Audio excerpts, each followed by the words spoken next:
Hello again, it's Jay McCluskey. I'm so delighted to be joining you for our continuing study in Deuteronomy. We are at the latter part of chapter 9, and Moses is giving these closing words of counsel to the Hebrew people before they go into the promised land, and he does not. And we found in this study that a lot of times Moses is reminding them of their past. And it's not always the glory days that they had. Sometimes, often enough, it was the failures that they had experienced, and he doesn't want them to repeat the mistakes that the Hebrew people had made in the past. And so reminding them of those. I hope you have an outline that you can download from the church website or acquire one through our church office if you'll just contact us. And you'll see I called this one Breaking the Cycle because it's like they've been in this repetition of a cycle that takes place. I put the adage at the top of your outline that says the more things change, the more they stay the same. I don't think that's an absolute rule. I think when the world changed and we invented the automobile, it's not staying with the horse and buggy. And when they invented the telephone and the cell phone and the internet and air conditioning, these are things that changed the world in a lasting way.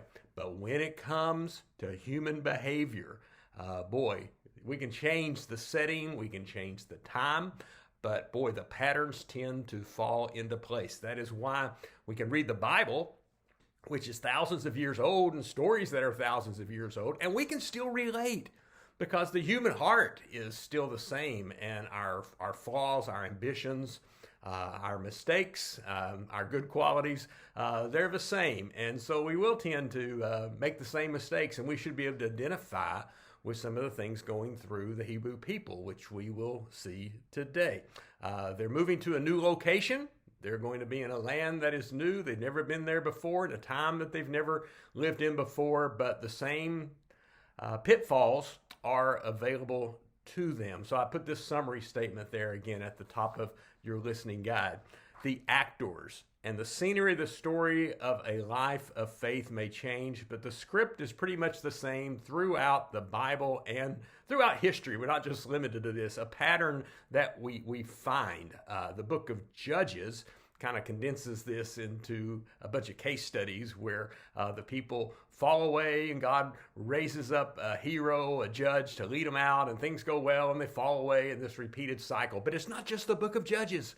It's throughout the scripture of people and God's people, and frankly, it's throughout history as we all fail to live as individuals, as society, as congregations and family. We can go through this cycle that I describe here, okay? God blesses. People enjoy the blessings, going good. People rebel against his disciplines because suddenly God's asking you to do something that, at least on some level, you don't want to do, or you think you got a better way.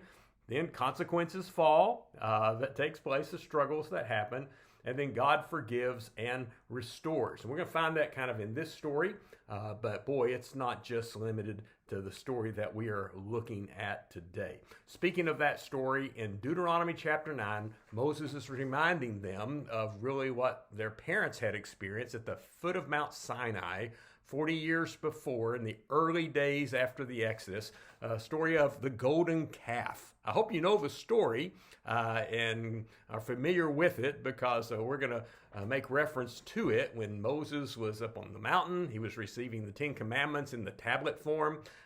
It seemed to take longer than the people were willing to wait, and so they convinced Aaron and they built the golden calf, and boy, it went downhill a bit from there, except for the grace of God. So Moses is reminding them it would have been a story that they should have been familiar with, that people would have talked about in their families.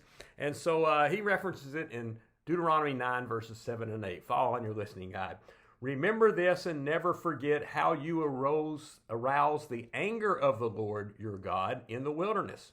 From the day you left Egypt until you arrived there, you have been rebellious against the Lord. At Horeb, which is a reminder, another name of Mount Sinai, at Horeb you aroused the Lord's wrath, so he was angry enough to destroy you. Boy, this was like a major mistake, and you don't want to make that mistake again. So here are some things I think if we'll look both at Deuteronomy's words that Moses is sharing, let's go back to Exodus, to the original telling of the story at times too, we'll find some pitfalls that we can break the cycle. And I want to remind you too, we often read the Bible in individual ways. How does this apply to me personally, individually? But Moses is working here with a culture.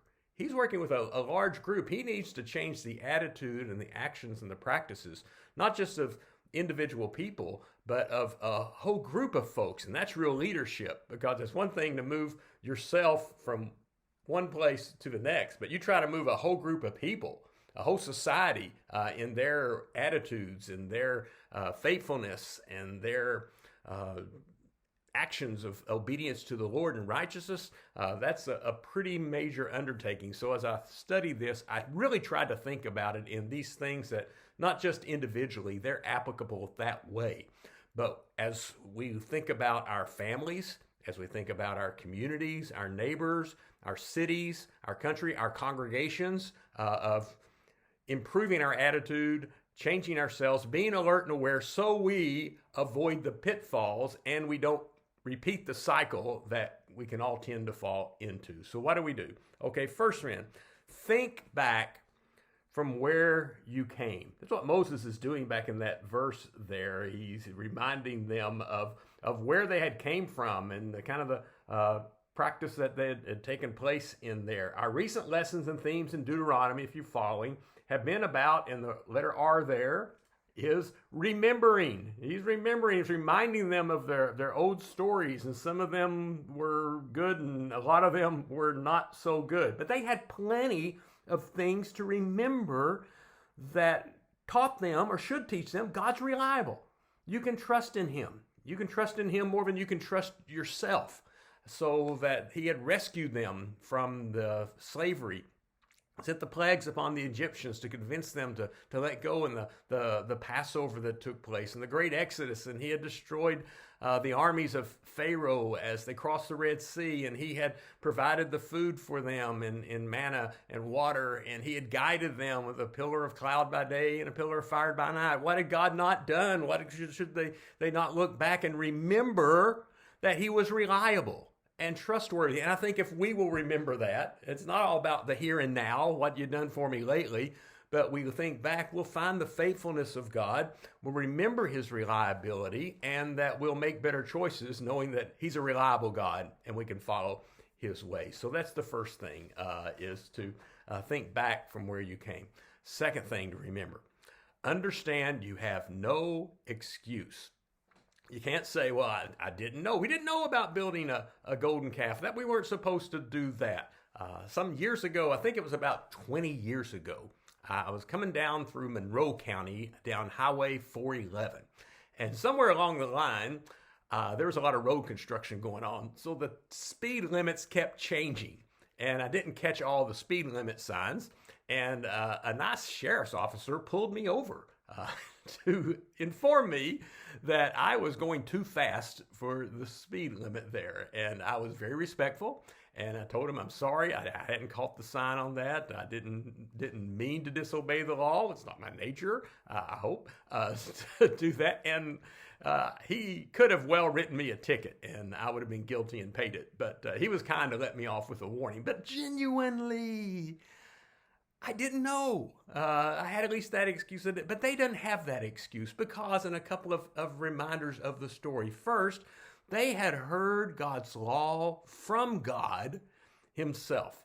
Now, if you don't know this, you need to, that the Ten Commandments are found in Exodus chapter 20. But it's not Moses coming down the mountain with the tablets and reading them.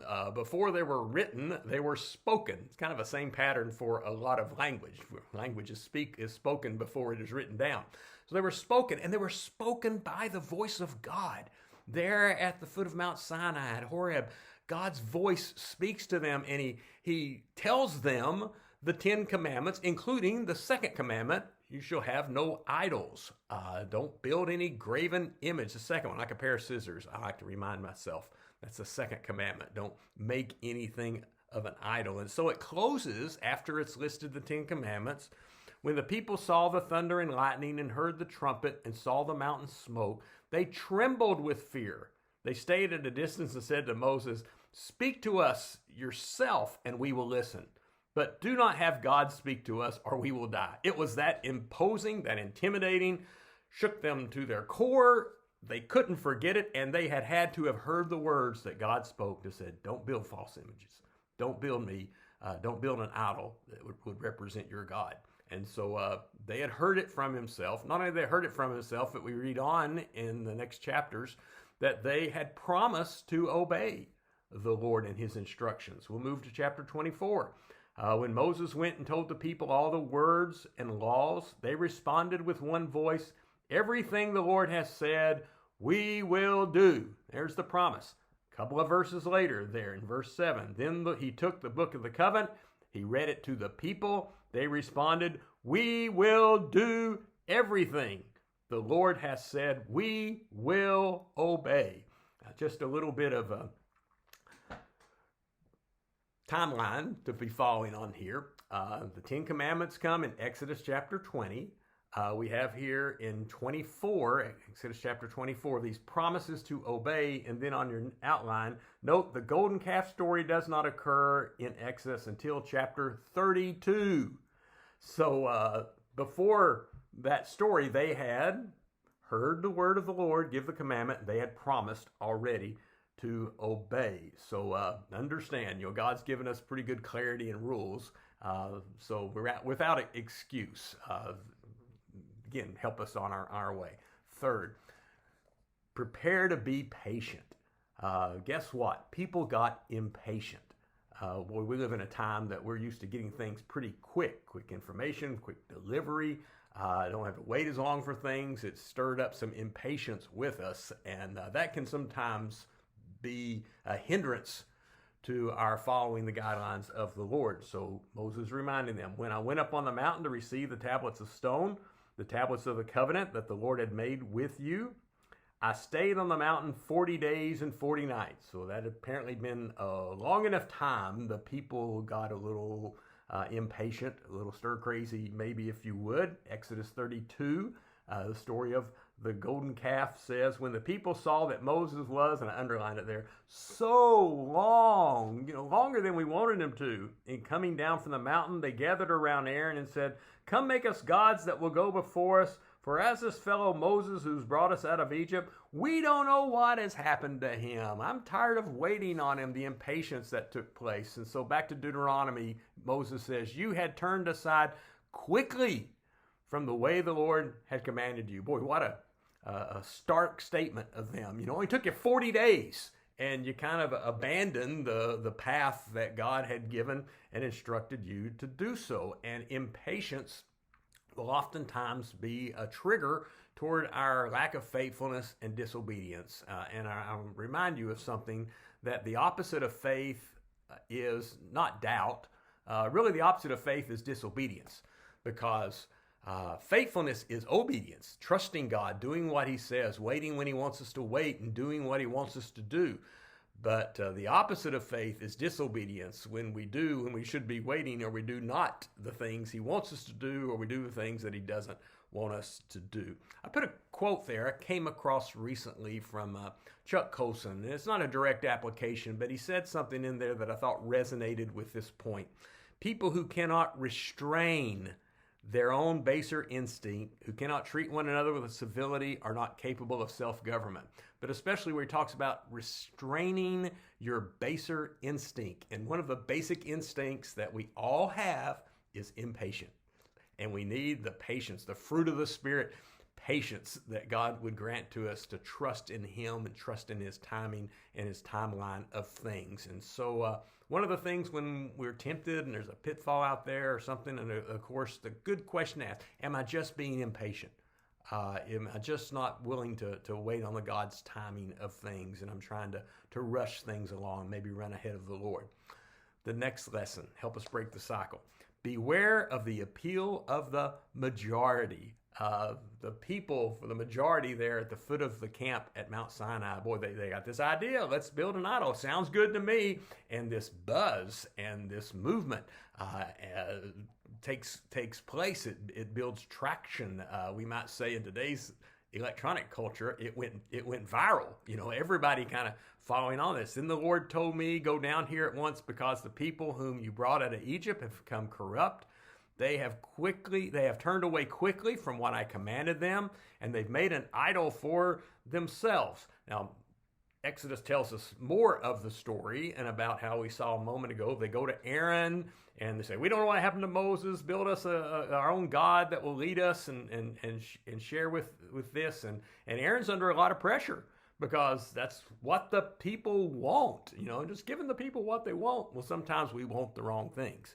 And it takes a real leadership and courage to go against the majority. The power of the majority is a very, very strong thing. When I was out doing some quarantine recently, I finished reading a book called Devotions with Presidents by a friend of mine named Timothy Holder, a history professor.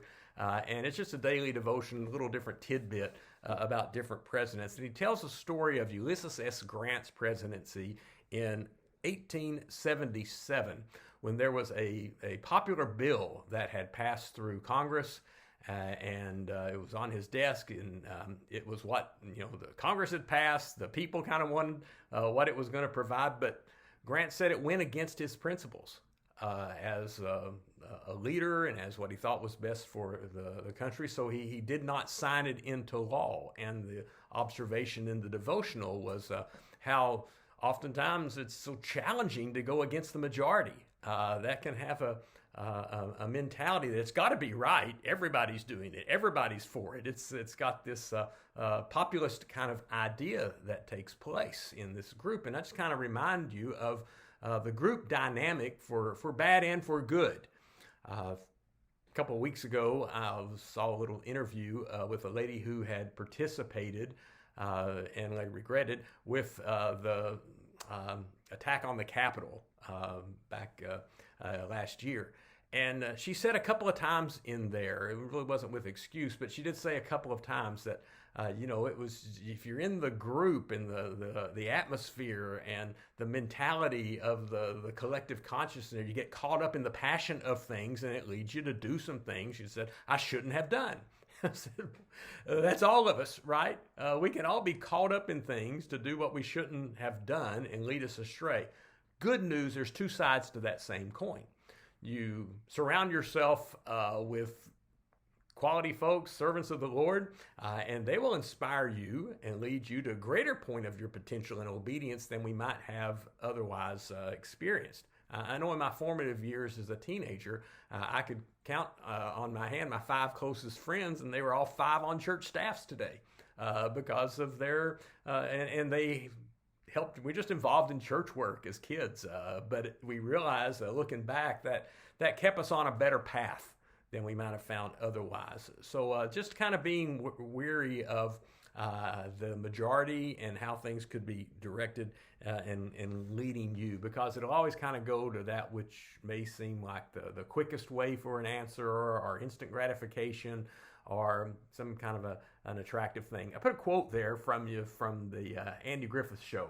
I always love a quote from Andy, and you may be familiar with it. It's the time a hobo says to Andy in his parenting of Opie, just let the boy decide for himself. That's what you need. Just let them decide for themselves. And Andy says, no, I'm afraid it don't work that way. You can't let a youngin' decide for himself. He'll grab at the first flashy thing with shiny ribbons on it. And then when he finds out there's a hook in it, it's too late. Wrong ideas come packaged with so much glitter that it's hard to convince them that other things might be better in the long run. And I thought that's pretty applicable to the way the majority can sometimes think. There's something shiny, glittery, it looks attractive, but boy, it really isn't the best thing. So we've got to be willing, as God's people, especially in the Bible, through most of history, even in culture today, Christianity is the minority. And we got to be comfortable enough with that to say our higher loyalty is not what everybody thinks or what everybody's doing. It's what the Lord wants. So I say God's way is usually the way of the minority. And you don't have to take my word for it, because there's the quote from Jesus in the Sermon on the Mount. Small is the gate and narrow is the road that leads to life, and only a few that find it. And so just because everybody's doing it, or just because it seems to have a real populist direction, that's not necessarily means you need to be practicing that. So be alert to that. And next, we need to understand the consequences of our obedience or our disobedience in this case. There are consequences, and they're probably more severe than we want to think of them to be. In this conversation that God has with Moses at Mount Sinai, and they're informing him that the people had disobeyed, built the idol, it says, "And the Lord said to me, I've seen this people. They are a stiff-necked people indeed. Let me alone, so that I may destroy them and blot out their name from under heaven, and I will make you into a nation stronger and more numerous than they." And you have to say, that would have been justified.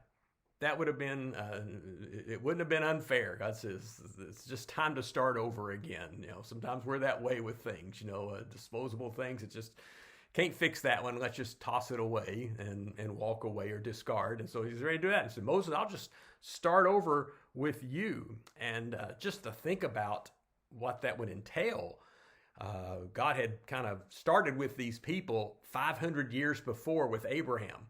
And he called Abraham, said, I'm going to make you into a mighty nation, like the number of stars in the skies will be the number of your descendants. And it took 500 years for them to become the people of the Hebrews, of Israel.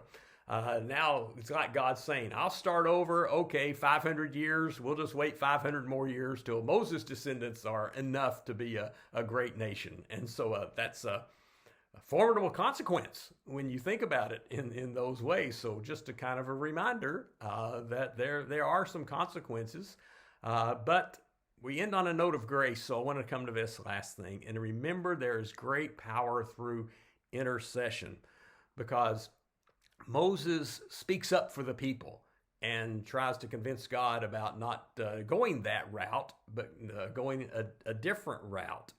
It's a really kind of an interesting theological argument here. Is this the way God's relating to us? Is he testing Moses here? I'm throwing out this idea to see if Moses will jump on it. Yeah, let's start over with me, or he'll reject it. Is this the way of God? Is God changing his mind here? These are deep questions. I wish I had simple answers for them, but they're pretty deep. But I can say a few things about the heart of Moses here, of his intercession here. One is just the humility that takes place. He's humble in this. Now, Moses was a great man in the Bible, one of the top people that we meet in Scripture entirely. But you know what Moses wasn't? He was not a patriarch. He was not a founding father of the Hebrews. And he could have said in a bit of pursuit of pride and acclamation, yeah, start over with me. We don't talk about being descendants of Abraham. They'll talk about being descendants of Moses. And boy, it took a bit of humility there to say, that's not what I'm ambitious about. We find also in his intercession, there's passion, just the passionate way that he expresses it there.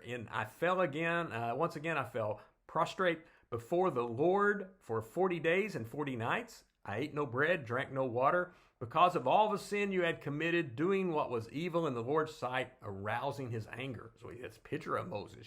He's been there 40 days to receive the 10 Commandments. Now he's back up again 40 more days, this time without food and water. We had some discussion in class about, we think you can live 40 days without food. We're not sure about 40 days without water, without some divine intervention, which God is certainly capable of doing. But boy, it does express the passion of his prayerful intercession upon the people that he's sharing there. But boy, the thing that really drives it home is that last word, and that's the word sacrificially.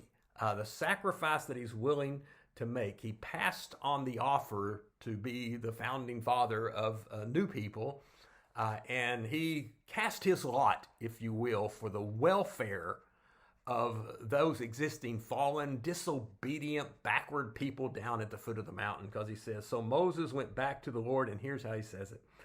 Oh, what a great sin these people have committed. They have made themselves gods of gold. But now, please forgive their sin. But if not, then blot me out of the book you have written. Forgive them.